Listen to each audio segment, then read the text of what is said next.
అందరికీ నమస్కారం. నేను డాక్టర్ గొట్టిపాటి లక్ష్మి.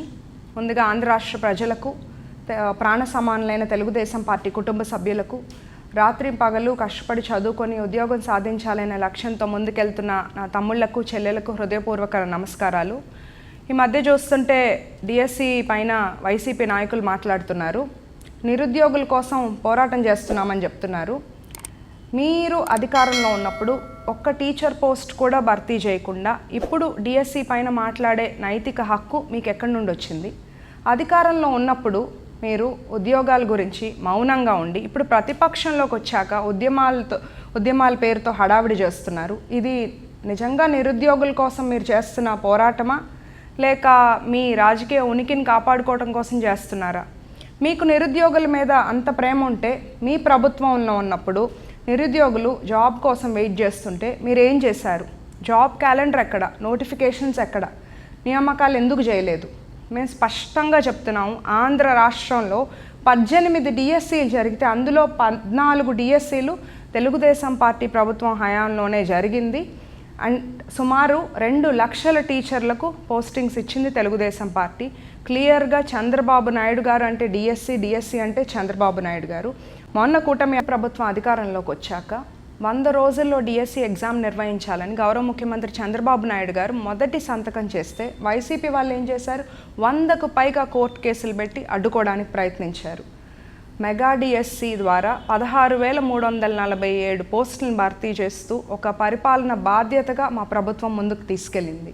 ఇది జస్ట్ ఒక నోటిఫికేషన్ మాత్రమే కాదు. 16,347 కుటుంబాల ఆశ, 16,347 యువత భవిష్యత్తు. ఒక విద్యార్థి కష్టపడి రాత్రింబవళ్ళు చదువుకున్నాడంటే అతని వెనక ఒక తల్లి కళ ఉంది, ఒక తండ్రి కష్టం ఉంది, ఒక కుటుంబం సంవత్సరాల కళ ఉంది. అంత కష్టపడి వాళ్ళు ఉద్యోగం సాధిస్తే దాన్ని కూడా రాజకీయ వివాదంగా మార్చడం ఎంతవరకు ఇది కరెక్ట్? నిజంగా వైసీపీ వాళ్ళకి మీకు డిఎస్సి మీద అభ్యంతరాలు ఉంటే మీ ఆరోపణలకి ఆధారాలు చూపించండి. ఏ పోస్ట్లో తప్పు ఉంది, ఎక్కడ నియామకాల్లో తప్పు జరిగింది, ఎక్కడ అవకతవకలు ఉన్నాయనేది.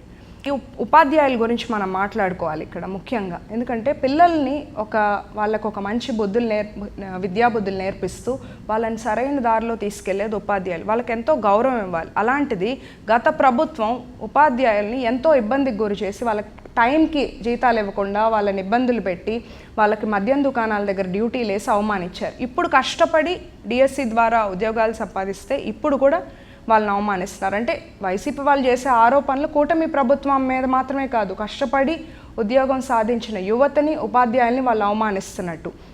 నేను ఒక్కటే అడుగుతున్నాను మిమ్మల్ని, మీరు చేసే ర్యాలీల్లో, మీరు చేసే ఉద్యమాల్లో నిజంగా నిరుద్యోగ యువత లేదా జెన్జీ ఎంతమంది పాల్గొన్నారు?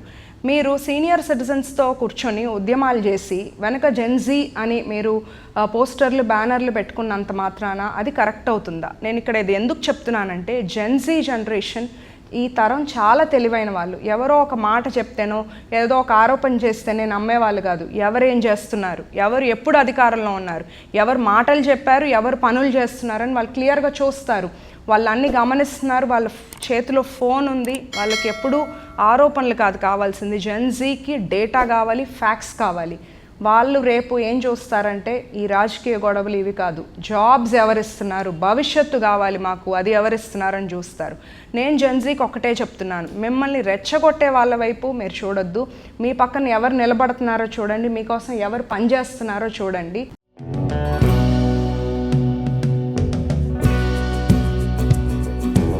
Like, share and subscribe to Rajaniti channel.